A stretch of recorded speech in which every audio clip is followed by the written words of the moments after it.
Yo, what's going on, guys? Man, it's your boy Mickal, aka Mr. Nappy here.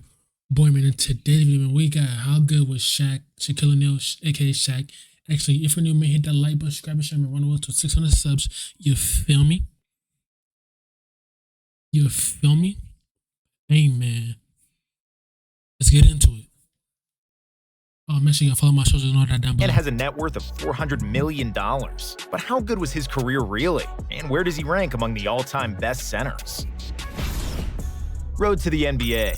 Does size matter? For Shaq, his size made all the difference. At the age of 3, Shaq's mother would carry his birth certificate just to prove that he was not in school yet and could ride the bus for free. Because of his size, Shaq often beat up other kids and was turning into a juvenile delinquent. He nearly got kicked out of 7th grade. The debtor-in-jail stereotype would have probably been his destiny if it weren't for Sergeant Philip Harrison, Shaq's stepfather. Harrison's Army background and tough love were just the kind of discipline Shaq needed. Shaq would get whooped for bad behavior and Shaq'd a fool on the court. Then one day, when Shaq was 13, already standing at 6'7", the size of an average NBA 13 at 6'7"?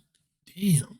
player, Shaq was playing basketball at the Army base in Germany, where Harrison was stationed, and he met Dale Brown, the head coach for the Louisiana State University. "Soldier, what's your rank?" Brown asked. "I don't have a rank. I'm only 13, Shaq responded. "Take me to your father immediately," Brown said, and offered Shaq a scholarship for LSU on the very same day. O'Neal's family then moved to Texas, where Shaq became a star for Cole High School. He led his team to a 68-1 record over 2 years and won the state championship as a senior. Schools everywhere were sending O'Neal scholarship offers, but he stayed loyal to LSU and Coach Brown. Then, warming up before his first game for LSU, the whole arena got quiet. Everybody was murmuring and talking about a monster that had just come out to play because Shaq was the biggest human that they had ever seen. He stood at 7'1", weighing nearly 300 pounds, with a 7'7" wingspan, enormous hands, and size 23 shoes. And it was hard to believe that someone that size 23. Yeah, bro, you had to like special order your shoes in size 23. Damn. Big can move so fast. Shaq had a relatively modest freshman year at LSU, but in the next 2 seasons, Shaq averaged 25 points, 14 rebounds, and 5 blocks. Even though Christian Laettner got selected over him to join the Dream Team in the 1992 Olympics, there was no question about who's the more talented NBA prospect. The Orlando Magic thought so too, and they selected Shaq with the first pick in the 1992 NBA draft. The biggest kid at Disney World. Shaq was no ordinary rookie. Against the Nets, he broke the backboard, and against the Suns, he brought down the entire basket. The NBA had to change the rules and ordered all teams to strengthen their baskets to be able to withstand the Shaq attack. But Shaq was more than a powerful freak of nature. His handles were extraordinary for a man of his size, and he'd run the fast break, just like Giannis does today. O'Neal averaged 23 points, 14 rebounds, and 3.5 blocks per game. He became the first rookie selected to the All-Star game since Michael Jordan in 1985, and was voted Rookie of the Year almost unanimously. And because he dominated the camera and microphone just as well as he did on the court, the all-singing and all-dancing giant became a marketer's dream. After missing the playoffs by 1 game in his rookie year, Shaq's popularity immediately transferred his game to a movie set. He became Neon Budeau, a fictional character in Blue Chips, one of the best basketball movies ever. On the set, Shaq met Penny Hardaway, a star point guard at the University of So Shaq was already in movies, yo.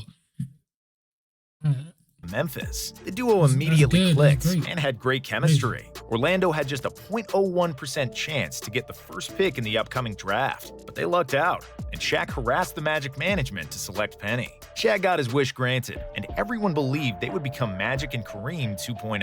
In 1994, Shaq averaged 29 points per game on a league-leading 60% shooting, along with 13 rebounds and 3 blocks. He was 4th in the MVP voting, and Penny was the runner-up for Rookie of the Year. Orlando won 50 games in the regular season, but they got punched in the mouth in the playoffs. The Pacers swept Orlando, and the Magic brass realized that they needed to add some veterans, so they signed Horace Grant and Brian Shaw. In 1995, Shaq led the NBA in scoring. Penny became an all-star. Orlando won 57 games and had the best record in the league. Once playoffs came around, they got past the Celtics and won their first playoff series in franchise history. However, nobody expected them to get past the second round, not when their opponent was the Bulls, and Michael Jordan returned from baseball. MJ you're not beating MJ and the Bulls.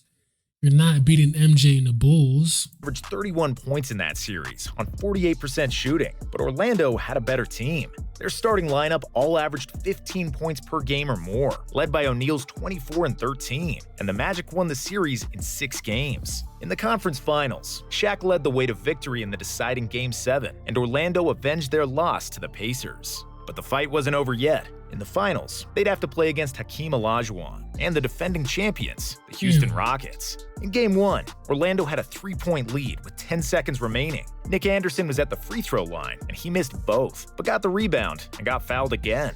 He would go on to miss the next 2 as well. Kenny Smith hit a 3 to send the game to overtime. In the OT, the Rockets would prevail, and this became a huge psychological You guys are up by 3. failure for Orlando. Even though he played a great series offensively, Shaq couldn't stop Hakeem on the other end, and the Rockets swept the Magic. O'Neal later admitted that he was still very immature during that time, and that he and teammate Dennis Scott partied for a week before the finals, instead of preparing. The 1996 Orlando was even stronger than in 95, winning 60 games in the regular season, which is still a franchise record. And they reached the conference finals, a duel with the 72-10 Chicago Bulls. With the addition of Dennis Rodman, the best supporting cast in the league, and MVP Jordan, Orlando had no chance, and they got swept. After the season, O'Neal became a free agent. Nobody thought much of it, thinking that Shaq would remain in Orlando because they had a great team. But then, the ownership started stalling with his contract negotiations, offering O'Neal less money than he wanted. And after 85% of readers in the Orlando Sentinel said that O'Neal is not worth $100 million, Shaq's ego couldn't take it, and he wanted out. So Jerry West swooped in and lured Shaq to LA with a big contract, bright Hollywood lights, and one brash 18-year-old shooter. Then that was good though. That was good though. Kobe was the best dude the Lakers ever had.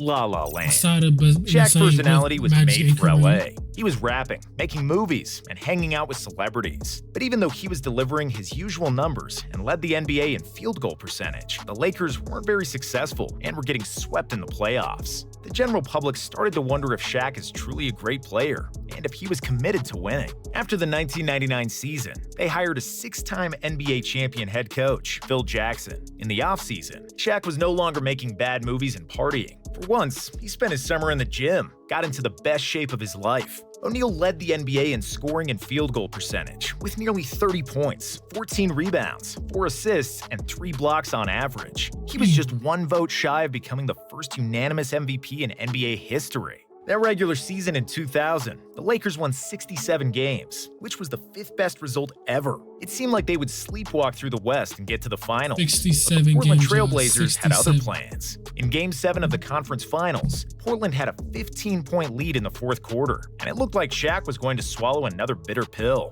But all of a sudden, the Blazers kept missing. And with 1 minute to go, Kobe threw an alley-oop to Shaq, which completed the comeback and became arguably the most memorable play in Lakers history. The Lakers did it. They were in the finals against the Pacers, and Shaq was on a mission. Despite a formidable resistance from Reggie Miller and Jalen Rose, they couldn't do anything against O'Neal, who averaged 38 points and 17 rebounds in the series. The Lakers won in 6 games, and Shaq was finally an NBA champion. But Diesel was satisfied with winning 1 championship, and he went back to his chilling and partying all summer. So coming into training camp out of shape, Kobe Bryant was pissed, and their relationship started to deteriorate. While Shaq was shedding the extra pounds, Kobe became the Lakers' new best player. And even though the Lakers won 11 games less than the previous year, everything still clicked towards the playoffs. They swept the entire Western Conference, and everybody expected them to do the same against the Sixers in the finals. Until Allen Iverson played one of the best games in finals history. He scored 48 points in the Staples Center, stepped over Tyronn Lue, and stole Game 1 for the Sixers. However, this only pissed Shaq off, so even though he was guarded by the Defensive Player of the Year, Dikembe Mutombo, Shaq came back on another level. O'Neal averaged 33 points, 16 rebounds, 5 assists, and 3.5 blocks, and the Lakers won the next 4 games and the championship. In 2002, Shaq and Kobe and the Lakers continued their dominance. But this year, there was finally a worthy opponent, the #1 seed Sacramento Kings. The Kings played the best basketball all year long, and they had what it took to dethrone the Lakers. But with some bad luck and arguably the worst officiating in NBA history, Sacramento couldn't deliver the final punch. and the Lakers advanced to the finals, where they swept the Nets. O'Neal averaged 36, 12, and 4, and won his third consecutive Finals MVP. When did the damn Nets make it? In 2003, Tim Duncan and the Spurs proved to be too strong for the Lakers, which is why in 2004, LA added Karl Malone and Gary Payton to form a super team. And even though they were the best team on paper, the Lakers grew extremely dysfunctional. Shaq feuded with Jerry Buss over a new contract and complained about Kobe. Shaq said Kobe was selfish and didn't throw him the ball enough. So Kobe responded by calling O'Neal fat and lazy. But despite all the turmoil, the Lakers were still so talented and they reached another NBA Finals. However, the lack of team chemistry showed its ugly head when it was most important. Kobe was forcing things, and Shaq was successfully guarded by Ben Wallace, which was the first time in several years a player could contain Shaq one-on-one. Detroit defeated LA in 5 games, and it was the end of the road for Shaq and Kobe, whose relationship got bad beyond repair.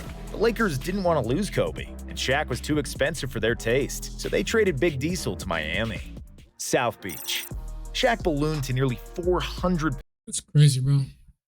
Won 3 titles with Kobe, and it went to Miami with D-Wade and won in 06. Pounds at the end of his Lakers days. That wasn't going to fly with Pat Riley and Miami's 10% body fat policy. So for the 2005 season, Big Diesel got to 320 pounds, wanting to show the Lakers that they should have chosen him over Kobe. He finished second in the MVP race behind Steve Nash, and he's still salty about it. But the Heat had the #1 seed and swept their first 2 playoff series. However, in the conference finals, the Pistons edged them in 7 games. Shaq couldn't let that slide, and in 2006, Miami got back at the Pistons. This time, it was Miami who advanced to the finals, for the first time in franchise history. However, the championship was looking unattainable for the Heat against the Mavericks. Dallas had a 2-0 lead and a big advantage in the fourth quarter of Game 3. Thanks to D-Wade, the Heat pulled off an upset and brought the dream back to life. Then, out of nowhere, Miami turned the tables and went on to win the next 3 games and the series.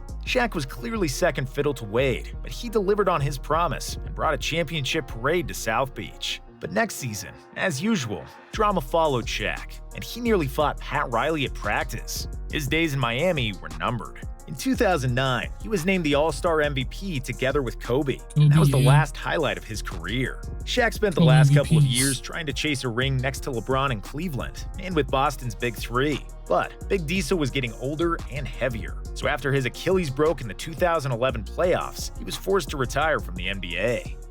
Legacy.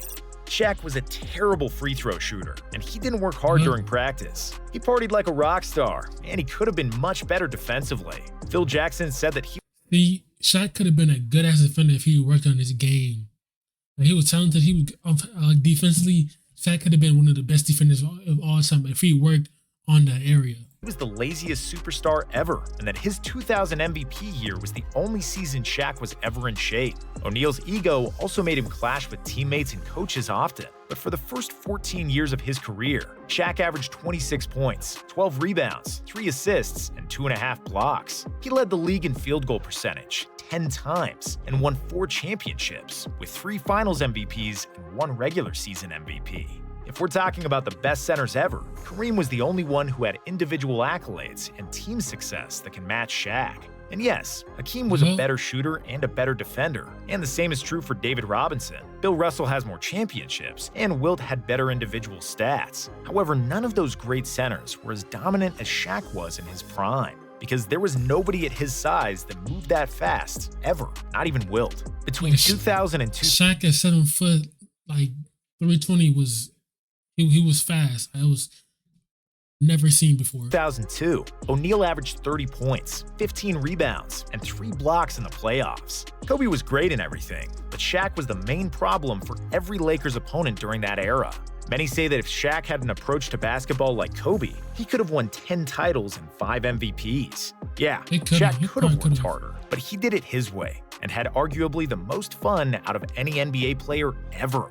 Shaq was enjoying life to the fullest, and he still won 4 titles and 6 trips to the NBA Finals. He still ranks among the 5 best centers ever and among the 20 best players in NBA history. Can you dig it? Hey man, that's what how it goes with Shaq Ashley. If you're new, hit that like button, subscribe, and share. Run the road to 600 sub. Hit that sub button. I'll see y'all later.